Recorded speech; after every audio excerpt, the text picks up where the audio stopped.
This is the American Family Association and AFA Today. And welcome to New York. Kevin McCullough, so glad to have you with us in the belly of the news beast as we have a very, very important week ahead of us here at AFA Today on AFR Talk. Of course, Share-a-thon tomorrow, Wednesday and Thursday, and we're already praying and hoping that you will be with us for those special days. But for today, another important day of news to discuss and to get to, and we're always glad to welcome you in to this midday check-in on what's going on. Kevin McCullough is my name. My phone number is 888-589-8840. And over the weekend, you know that I release a syndicated column that comes out. I titled it "The Tolerant States of America," and it evidently didn't sit well with some people. There are people replying on Twitter and other things today. But it was forwarded more than 1,000 times in one of the places that it publishes, and it published at onenewsnow.com this morning, and I hope that you will go and take a look at it. I have it linked over on my website to the onenewsnow.com page. But the war that has been brewing between these two groups of people that I've been telling you about since, sometime last fall, that there's a head-on collision coming between the sex activists and the people that believe, everyday people that believe in the value of faith. And the Constitution says zero about who you have sex with, what type of sex you have, where you have your sex, how much sex you can have, whether you should be married, not married when you have that sex, whether you have sex with a tree, whatever. The Constitution is silent on the matter.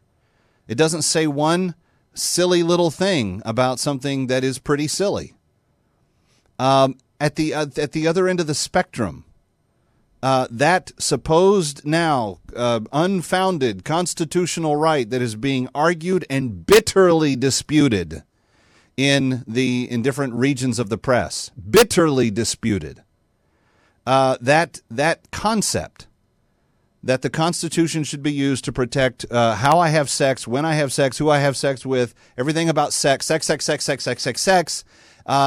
the Constitution is evidently full of references to how sex should be, but it's not. It's void of it, doesn't say anything about it, has no feeling on the matter, does not weigh in on the issue.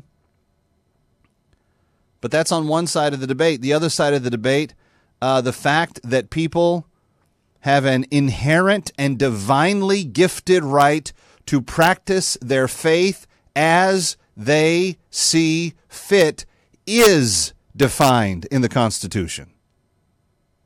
That the government will make no law respecting, meaning that it's not going to give favoritism to one branch of faith, one expression of faith, one denomination, one church, but that it also will do nothing to inhibit the free exercise of faith. And so you have people, some of them on Twitter today, like this guy over at America Blog, John Aravosis. I've been on a couple of shows with him. He's not normally quite this bitter, but he wrote a very, very angry piece about a radio talk show host and best-selling author out in California by the name of Ben Shapiro. Ben is an observant Jew. He has talked this weekend, as many have talked about this weekend, the near fascist-like movement that was used to remove Brendan Eich from his position as the CEO of the Mozilla Corporation. And so Shapiro lays out a number of things, and then he goes on a television hit with Aravosis where the two of them are debating the merits of this and so forth. And even after the appearance on the television show together, Aravosis goes after him double-fisted, full throttle. I mean, he's in the ring. He's throwing punches as hard as he can. So I step into this little Twitter conversation and I ask him this question. Barack Obama held the same position in 2008 that Mr. Eich did. He was on record as saying that it was his belief that marriage was that sacred, unique union that belonged to a man and a woman. That's the exact same position that Brendan Eich held to in 2008. What was going on in 2008? President Obama was running to get elected. The homosexual activist community wanted him so badly to embrace gay marriage. They wanted him so badly to come out and say, no, we're gonna see to it that we change the definition of marriage so that a very minuscule group of people, this 2.5% of the population, can have their sexual unions codified in a way that no other sexual unions do. So in 2008, they were after him. They were begging him, President, please do this. And he was, no, I'm not going to say that I'm for gay marriage. I'm not going to go there. He would go right up to the edge and then not say. But his official position in 2008 was that he supported man-woman marriage as the definition of marriage. What Brendan Eich did, Brendan Eich wasn't running for president. He didn't head some great big PR firm. He didn't have some big media platform to get his message out through. He gave a very quiet donation to a group of people. And that's all, I think, to this very day, that's all he said publicly. I haven't been able to find a place where he went out and talked about it. So he gives this little tiny gift to the campaign in California, believing the same thing, holding the same position that President Obama did in 2008. John Aravosis of America Blog, a left-leaning, left-pursuing, left-worshipping blog, says that that action, that giving that money to a piece of legislative material that actually ended up winning an overwhelming support by the California voters. Friends, take the context of this into account. This was the second time in less than 10 years that Californians as a whole had been asked to determine the issue of marriage in their state. And overwhelmingly in both votes, in Referendum 22 and in Prop 8, they, in overwhelming fashion in both votes, passed a definition of marriage that they wanted for their state. And all he did was give $1,000 to the political cause that was arguing that. But because he did that, because he gave that gift, he had to be mercilessly bloodied and beaten philosophically and rhetorically and every other way in the media over the last few weeks to a pulp until he finally said, I'll resign. He helped co-found the company that he was leading. This was not just somebody who waltzed in and said, I'll become CEO. He'd been a part of the fabric of the company from the beginning. Knew more about the company than anyone else when he assumed control. And here you have a mafia or a Nazi or a fascist or a KGB-like reaction by not all homosexuals, a tiny group of activists that got their that got a snit in their bonnet that was saying we're going to have scorched earth until we see this guy so ruined that he won't be able to stand on his own 2 feet. Their desire was not to do anything else other than to do in every way that they could, try to take this guy down, try to kill him, try to knock him out. That was the purpose, the goal, the extreme that they went to try to see that this happened. Now, long story short, he went ahead and resigned. He resigned. He's no longer the CEO, and they all did a victory lap. Yay, this is a good thing. Friends, this is not America anymore.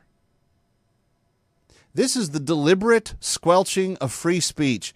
No one is allowed to think for themselves. They must follow what the leftist, progressives, anti-God, God-hating, faith-hating, Bible-hating, Christ-hating group of activists want to see achieved in our country. My question to you today is, are you ready to push back? 888-589-8840. So I just asked Mr. Aravosis on Twitter, Mr. Obama held the same position in 2008. Does that disqualify him from being CEO of the country? Which he's really not. He's like the professional assistant of the CEO because you and I are the CEO. The voters are the CEO. I said he was running for president, and I hashtagged it hypocrite, meaning that if you don't criticize the president and call for his resignation and push to get him out of the way because he held the same position, then you're totally being hypocritical. There's nothing consistent with what is being said here. Aravosis writes back, no, Obama was against Prop 8 in 2008. Eich was for it. Well, you can say that, John Aravosis, but you're lying. He may not have been in favor of the exact language of that piece of legislation, or he may have never expressed that, but he was on the record. He was on the record as supporting marriage. Do you know why? Because there were Obama flyers that circulated the inner cities of San Francisco and Los Angeles and the greater outer regions of those areas where inner cities and specifically black communities were, that said, vote as Barack Obama would. Vote yes on Prop 8. There was an entire piece of the campaign, whether it came from the president or whoever it came from, that associated the president's position as being in favor of traditional marriage. And John Aravosis of America Blog, hear me loud and clear. For you to deny that as his position in 2008 makes you someone who's not telling the truth.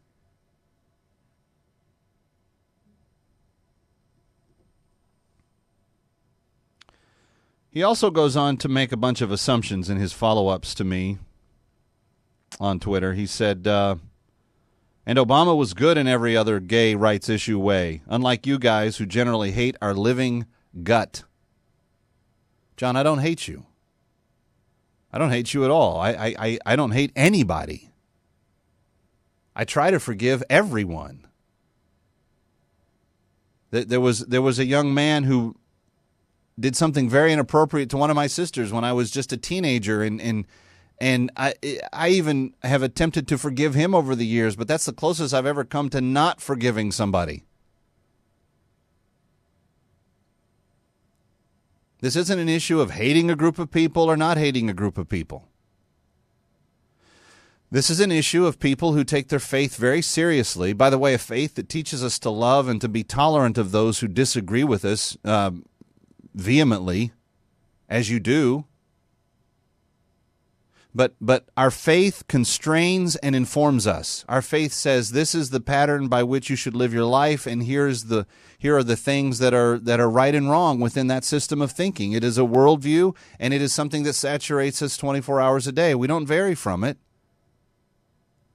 We don't just go do our faith in church. I know if you don't go to church, this may come as a shock, but most believers in Jesus aren't people that go to a church building, recite a liturgy, and then go home and forget anything that happened there.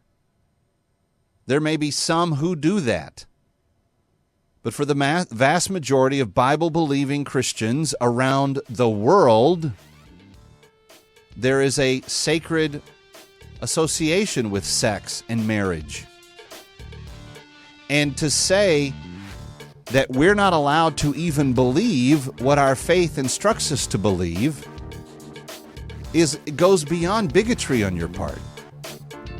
It goes to the idea that you believe that we have no right to basic rights,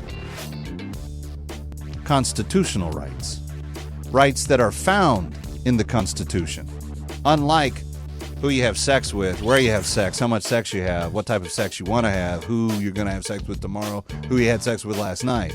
None of that's in the Constitution, John Aravosis. I'm Kevin McCullough. This is AFA Today. Take your calls next on AFR Talk.